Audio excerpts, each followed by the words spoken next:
तो दोस्तों, साइकोलॉजिस्ट दीपक हमारे साथ मौजूद हैं और अब हम ये कोशिश करते हैं कि दीपक के नज़रिए से इनकी प्रॉब्लम को देखा जाए कि आखिर ये प्रॉब्लम जो है इसकी जड़ क्या है। क्यों सुशांत के जहन में ये बात इतनी गहरी हो गई है कि वो शादी करना ही नहीं चाहते।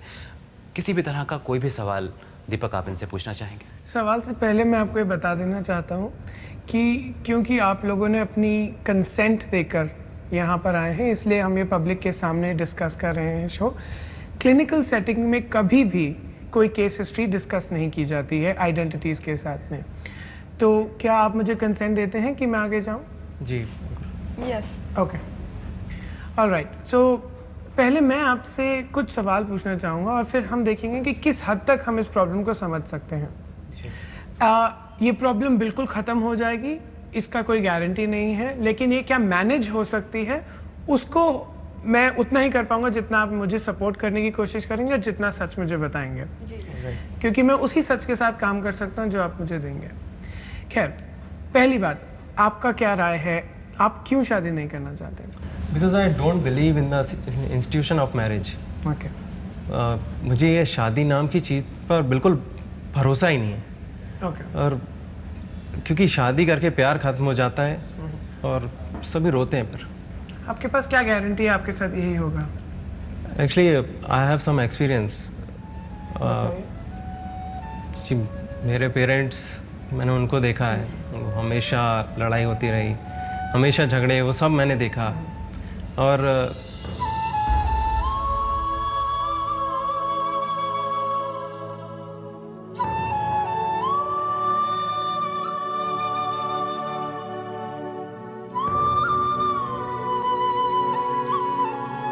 मैं आपको क्या बताऊं, मैं छोटा था, 4 साल का था मैं। तो आपको ये लगता है कि आपके पेरेंट्स का पास्ट आपका फ्यूचर बन जाएगा? यहाँ पर जो प्रॉब्लम है वो ये है कि सुशांत इस चीज़ को एक्सेप्ट करने के लिए तैयार ही नहीं है कि इनके साथ जो प्रॉब्लम है वो वाकई एक प्रॉब्लम है, क्योंकि यहाँ पर एक्सेप्टेंस की बहुत ज़्यादा कमी है। बिल्कुल सही बात। हम मौली की अगर बात करें तो मौली सुशांत से प्यार करती हैं और इन्हीं से शादी करना चाहती हैं, लेकिन मौली आप देख रहे हैं कि सुशांत जो है इतने क्लियर है अपने थॉट में कि वो आपसे शादी नहीं करना चाहते।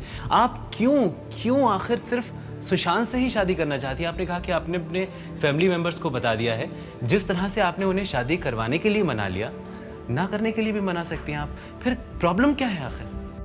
प्रॉब्लम ही तो है, मैं सुशांत के अलावा मैं किसी से शादी नहीं कर सकती हूँ।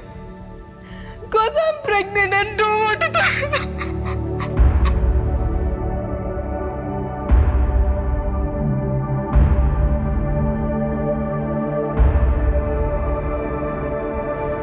प्लीज रो मत। तो मैं क्या करूं? मैं तुमसे सिर्फ एक ही बात पूछती हूँ, तुम मुझसे क्यों शादी नहीं करना चाहते? यहाँ तक कि मैं तुम्हारे अलावा किसी और से शादी नहीं करना चाहती।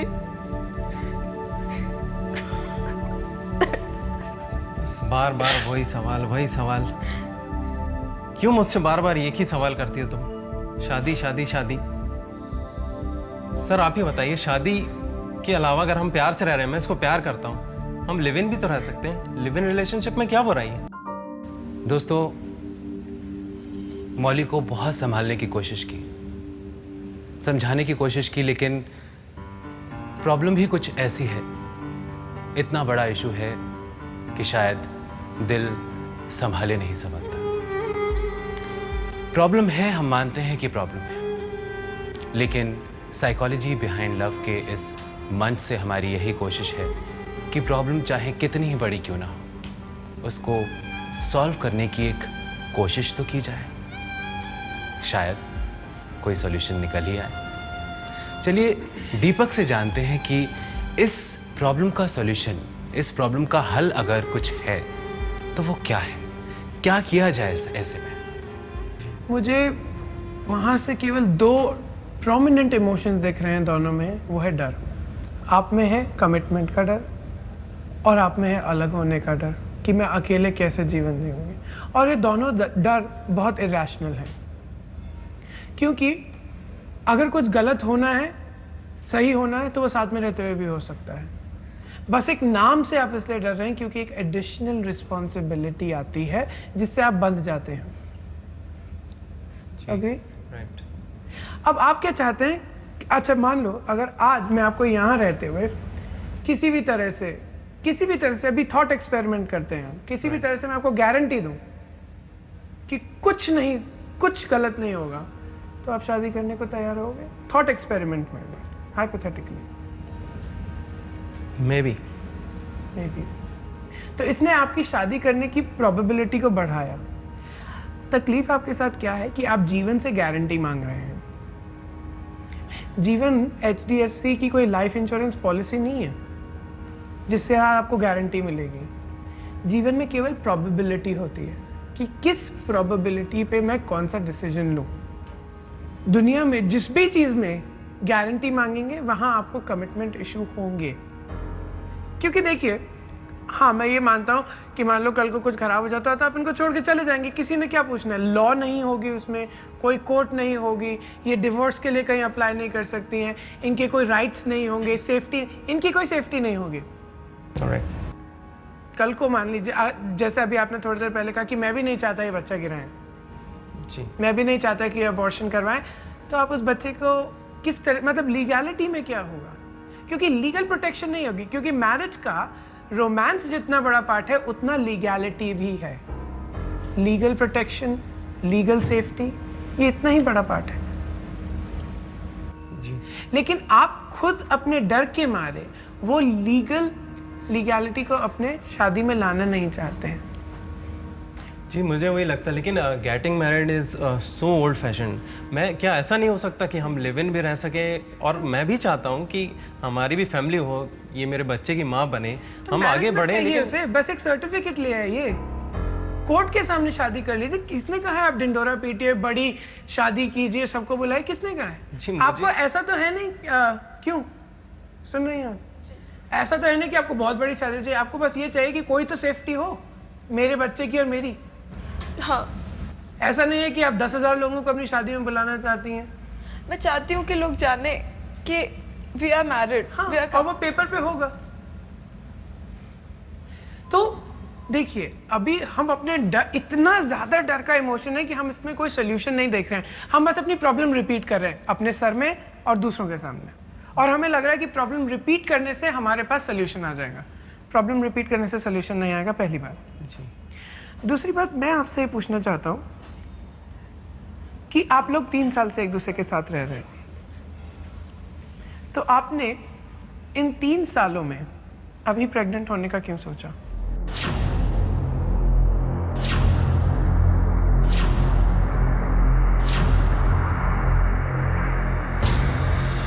आप इन 3 सालों से क्या प्रोटेक्शन ले रहे थे? आप क्या प्रोटेक्शन ले रहे थे? आप क्या प्रोटेक्शन ले रहे थे? I have a theory that you were secretly trying to get pregnant so that you can hold on to him.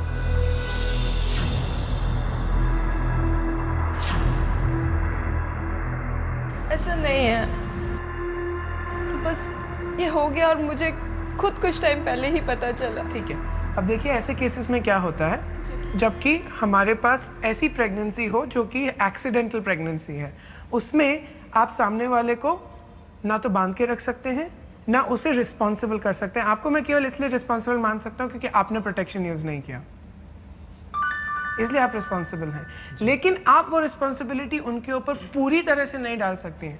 अगर वो कह रहे हैं मैं रिस्पॉन्सिबल नहीं हूँ, ये एक्सीडेंटल प्रेगनेंसी थी, तो उनको पूरा हक है आपको कहने का कि आप अपनी प्रेगनेंसी टर्मिनेट कीजिए, अबॉर्ट कीजिए। लेकिन अगर आप रखना चाहती हैं तो वो हो या ना हो आपके जीवन में, आपको वो डिसीजंस इंडिपेंडेंटली लेना होगा। क्या आप एक सिंगल मदर होना चाहती हैं या नहीं? क्योंकि बच्चे को आप बेट बना के किसी को फंसाने की जरूरत नहीं है, क्योंकि कल को आप इस बच्चे को यहां लाएंगी तो आपको ये देखना है कि क्या मैं इस बच्चे के साथ रहना चाहती हूँ, क्या मैं इस बच्चे को इतना प्यार करती हूँ कि मैं अकेली इसको बड़ा करूं, या मेरे पास अभी उतना रिसोर्सेज नहीं है एक नन्ही जान को इस धरती पे लाने के लिए। फिर भी हमारी थिंकिंग बदल गई है, हमें समय के हिसाब से बदलना चाहिए, क्योंकि हम जिस एटमॉस्फेयर में है, जो एनवायरनमेंट है, तो वो अब ये नहीं कहता कि हम इस तरह से मतलब बंद के नहीं रहना चाहिए। हम इसलिए नहीं आए कि आप फोर्सफुली शादी कर लें। Right right. हम यहाँ ऑफ कोर्स ना तो ये आपको फोर्सफुली शादी करवा सकती हैं ना हम। बात यह है ये समझने की कि आप खुद के लिए समझें कि आप अपने डर को, शादी के लिए डर को, कमिटमेंट के डर को कितनी चीज़ों के पीछे छुपा रहे हैं। ये ओल्ड फैशन है, ये हम नई थिंकिंग है, हम 2012 में मतलब इसका कोई लॉजिकल कनेक्शन नहीं है शादी से। जैसे just because I am in 2012 doesn't logically follow that I will not marry। क्योंकि बस ये पुराने विचार हैं इसलिए मैं इनके ऊपर नहीं जाऊंगा, ये कोई लॉजिकल कनेक्शन नहीं है। विचार सही या गलत होता है, पुराना या नया नहीं। आप समझ पा रहे हैं? जैसे बाल कटाना बहुत पुराना विचार है लेकिन आप कटाते हो, शेव करना बहुत पुराना विचार है। तो पुराना और नया विचार कोई धरातल नहीं है ये डिसाइड करने के लिए कि क्या वो विचार सही है या नहीं। तो अगर आप शादी नहीं करना चाहते, अगर आप इस शो के एंड तक भी कन्विंस नहीं हो तो मत करो प्लीज। किसी के ऊपर दया मत करो कि हाँ चलना है यार, अब तू रो रही है इसलिए मैं कर लेता हूँ। और आप भी ये ध्यान रखिए कि अगर आप एक ऐसे आदमी से शादी करती हैं जो अभी भले आपसे प्यार करता हो, मैं प्यार के आपको क्वेश्चन में नहीं ला रहा हूँ, लेकिन अगर वो आपसे प्यार करता है, शादी नहीं करना चाहता, ऐसे आदमी के साथ आपको कल को भी प्रॉब्लम्स आएंगी दूसरी कमिटमेंट इश्यूज में।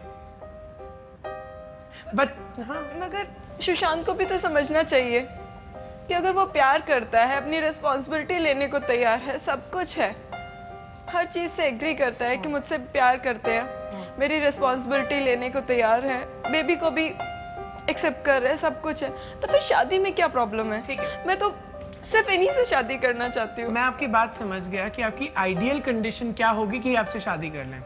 ठीक है, ये आइडियल है। अब अगर वो नहीं होता है तब क्या करोगे आप? या तो मैं खुद मर जाऊंगी, मुझे नहीं पता मैं क्या करूंगी। या तो आप खुद मरोगी क्यों? अपना दुख को कम करने के लिए। ठीक है, हाँ या मैं ना? क्या कर सकती मैं बता, मेरी बात फॉलो करो बस उसके, क्योंकि देखो ये फ्रेंडली चिट चैट नहीं है, ये काउंसलिंग है। तो आप मरेंगे, मरने के बाद आपको लगेगा कि आपका दुख खत्म हो जाएगा? जब मैं नहीं रहूंगी तो फिर हाँ या ना?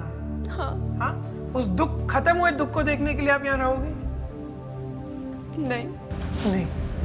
अच्छा, दूसरी बात का जवाब दो, आपके जीवन का रोमांस एक पार्ट है या पूरा जीवन है? बात रोमांस की या पूरे जीवन की नहीं है। मेरे सवाल का जवाब दीजिए। मैं जानता हूँ आप दुखी हैं और इसलिए आप बहुत ऐसी चीजों के बारे में बातें कर रही हैं, लेकिन क्योंकि थेरेपी और काउंसलिंग बहुत एक फोकस चीज होती है, तो इसका मतलब ये नहीं कि मैं आपके विचारों के साथ या आपकी भावनाओं को समझ नहीं पा रहा हूँ, लेकिन दुख में रैम्बलिंग करना और फोकस तरीके से किसी चीज का सोल्यूशन देखना, इसलिए आप मेरे पास आए हैं। मैं भी आपकी तरह रोने लग जाऊं, आपके दुख में शामिल हो जाऊं, किसी कुछ नहीं निकलना है यहाँ से। ठीक है, तो मुझे बताइए, रोमांस जीवन का एक पार्ट है या पूरा? एक पार्ट है। एक पार्ट है। एक पार्ट की वजह से सबको खत्म कर दूंगा? मगर इस टाइम मेरी पूरी लाइफ इस पे डिपेंड है। आप ऐसा सोचती हैं, ये मैं मानता हूं, लेकिन अभी आपने लॉजिकली प्रूव कर दिया कि ये जीवन का केवल एक पार्ट है। तो आप जितना ऐसे सोचते रहेंगे उतना इमोशन ऐसा मिलेगा। और अभी हार्ड है मेरे लिए कहना, क्योंकि आप एक औरत है, मैं तो एक औरत भी नहीं हूं। आप एक औरत हैं जो प्रेग्नेंट है और आपके लिए डिसीजन लेना मुश्किल है। और इसी मुश्किल में आपको अपना कॉन्फिडेंस ऊपर रखना है, क्योंकि कल को अगर आप माँ बनने के लिए भी तैयार होती हैं तो आपको एक स्ट्रांग मदर बनना होगा। हाँ या ना? यस। और मुझे एक बात बताइए, इस दुनिया में 7 अरब लोग हैं, ठीक है? 7 अरब लोग हैं, उसमें से हम 3.5 अरब औरतें, 3.5 मर्द, ये एक ही है क्या? मगर हमारे रिलेशन को भी तो इतना टाइम हो गया है। हाँ, लोगों के डिवोर्स 25-25 साल बाद भी होते हैं। आप देखिए अभी आपके दिमाग में क्या चल रहा है कि मेरी सारी की सारी इतनी मुश्किलें हैं ना, उसका सोल्यूशन है इससे शादी करना। जी। लेकिन ऐसा नहीं है और आप देख नहीं पा रही हैं इसे, क्योंकि वो नहीं करना चाहता। उसमें बात वो है, आप उसको क्या जबरदस्ती बिठा दोगे मंडप? अब मुझे आप अपने दिमाग में जो ऑटोमेटिकली जो मैं बोलता हूँ, जो थॉट्स आएंगे वो मुझे बताते जाना, ठीक है? शादियों में क्या गड़बड़ होता है? डिवोर्स होता है बहुत ही जल्दी, क्योंकि मैंने एक्सपीरियंस किया, मेरे बहुत सारे फ्रेंड्स जो हैं 1 साल भी डिवोर्स होने का क्या मतलब होता है? मतलब प्यार खत्म। जो आप इतने समय से साथ में थे अब खत्म, अब सिर्फ ये शादी की वजह से। देखिए, ये इन्हें प्यार करते हैं, इनका जो विचार है वो ये है कि शादी से प्यार बढ़ेगा, उनका विचार है शादी से प्यार कम होगा। तो तकलीफ वही है, ये क्लैश हो रहा है एक जगह पर आके कि उनका, हम इसे साइकोलॉजी में कहते हैं प्रोग्नोसिस, फ्यूचर प्रोग्नोसिस, की मतलब आप जो हाथ देखने वाले होते हैं ना, वो देख के बताते हैं कि आगे क्या होगा, आप वही वाली मिस्टेक कर रहे हैं। आप खुद का भविष्य पढ़ के बता रहे हैं और ये खुद का भविष्य पढ़ के बता रही हैं कि शादी के बाद ही मेरी सारी चीज़ों का समाधान हो जाएगा, मेरी सारी मुश्किलें आसान हो जाएंगी, और इनको लग रहा है मेरी मुश्किलें बढ़ जाएंगी। तो ना तो आपके पास गारंटी है ना आपके पास गारंटी है। आप दोनों को यहाँ से केवल एक चांस लेके आगे जाना पड़ेगा। शादी हर उस तरह, जीवन में हर उस चीज़ की तरह है जहाँ पे चांस लेते हैं, रिस्क लेते हैं। शादी में कोई गारंटी नहीं है, ये आपको समझना पड़ेगा, और आपको ये समझना पड़ेगा कोई गारंटी नहीं है शादी के बाद ठीक हो जाएंगे। जी, लेकिन फिर वही बात रहेगी कि हम चल रहे हैं एक लक को लेकर कि अगर लकीली हमारे साथ सब अच्छा हुआ तो अच्छा, अभी आप किसको लेके चल रहे हो बिना लक के? जी, अभी तो मैं कॉन्फिडेंट हूँ कि मैं उसके साथ हमेशा रहूंगा, साथ रहूंगा, खुश रखूंगा। छूट जाएगा ना? जी हाँ, क्योंकि हाँ, तो बहुत सारी चीजें जुड़ जाती है वहाँ पर। ठीक है, तो ये कॉन्फिडेंस का है यहाँ पर है, कहीं बाहर तो है नहीं कॉन्फिडेंस? जी नहीं, यही। तो इसके बारे में जैसा सोचेंगे उतना ही कॉन्फिडेंट होंगे जी, और जितनी ज़्यादा गारंटी डिमांड करेंगे उतना ज़्यादा कॉन्फिडेंस नीचे जाएगा। जैसे आपने हमेशा देखा होगा कि कल अगर मेरा एग्ज़ाम है तो आज पढ़ते थे मुझे आज सबसे ज़्यादा टेंशन होती है, और मैं कभी, मुझे ऐसा नहीं लगता कि मैं पूरी तरह प्रिपेयर्ड हूँ। अगर आप एग्ज़ाम देने के लिए तब तक रुके जब तक आपको लगे आप फुल्ली प्रिपेयर्ड है, तो आप कभी एग्ज़ाम नहीं दोगे। I'll try, मैं डर से बाहर निकलने की कोशिश करूंगा, लेकिन हाँ, मुझे पता नहीं फ्यूचर क्या मैं होगा। बताता हूँ, अब मैं प्रैक्टिकल आपको सलाह देता हूँ किस तरह से आप डर से बाहर निकल सकते हैं। देखिए, अगर आपको शादी से डर लगता है, जिस तरह से भारत में शादियाँ होती हैं, मत करो वैसी शादी, और आपको भी म्यूचुअल ग्राउंड पे आना पड़ेगा कहीं ना कहीं। आप इन्हें किसी ना किसी तरह की लीगल सेफ्टी दीजिए। पहले आप कोर्ट मैरिज कीजिए, और आप अपनी जो बहुत बड़ी वाली शादी की डिमांड है कि सबको पता चले, ये हो वो, उस डिमांड को थोड़ा नीचे लाइए, और दोनों देखने की कोशिश कीजिए कि किस तरह से आप एक दूसरे के साथ रह सकते हैं। क्योंकि आप बस एक नाम से डरे हुए हैं। जब आप कह रहे हैं कि मेरे अंदर इतना कॉन्फिडेंस है, मैं इतना प्यार करता हूँ, तो ठीक है, उस कॉन्फिडेंस को हम पेपर पे डालते हैं। कई लोगों के लिए होता है। देखो, अगर इनके लिए वो पेपर वाली बात, लीगल वाली बात इंपॉर्टेंट नहीं होती तो हम जाने देते हैं उसे, लेकिन जब आपके पार्टनर के लिए इंपॉर्टेंट है तो उसको इंपॉर्टेंस आपको थोड़ी बहुत देनी पड़ेगी। जी, I'll try। बाकी वो बात जो है वो घूम फिर कर वहीं आ जाती है और कुछ। हाँ ठीक है, तो घूम फिर कर आएगी नहीं ना, एक बार पेपर पे हो गया तो। तैयार हैं आप इसलिए? अभी तो शायद मुझे टाइम लगे, लेकिन जैसा सर ने बताया तो मुझे काफ़ी चीज़ें समझ में आई। हाँ, तो मैं ट्राई करूँगा, और हो सकता है कि मैं बदल जाऊँ और जैसा और हम मैं आगे बढ़ सकता हूँ। देखिए, मेरा रियलिस्टिक गोल रहता है हमेशा हर थेरेपी सेशन में। ऐसा नहीं है कि आपके अंदर जो विचार पिछले 30 सालों से भरे हुए हैं वो 1 घंटे में निकल जाएंगे, आधे घंटे में निकल जाएंगे। आप अपने डर से डील करने के लिए थेरेपी जाइए, क्योंकि ये एक रियल प्रॉब्लम है, एक रियल इमोशनल प्रॉब्लम है। आप इससे थेरेपी में डील कीजिए। आप दोनों कपल्स थेरेपी के लिए रेगुलरली जाइए। आप अपने डरों से डील कीजिए, एक कॉन्फिडेंट, सेल्फ कॉन्फिडेंट वुमेन बनिए, और आप एक कॉन्फिडेंट मैन बनिए। तभी आप एक दूसरे से कॉन्फिडेंटली कह पाएंगे कि I love you. I love you बोलने से पहले आई बोलना पड़ता है, ठीक है? अब एक दूसरे को देखेंगे,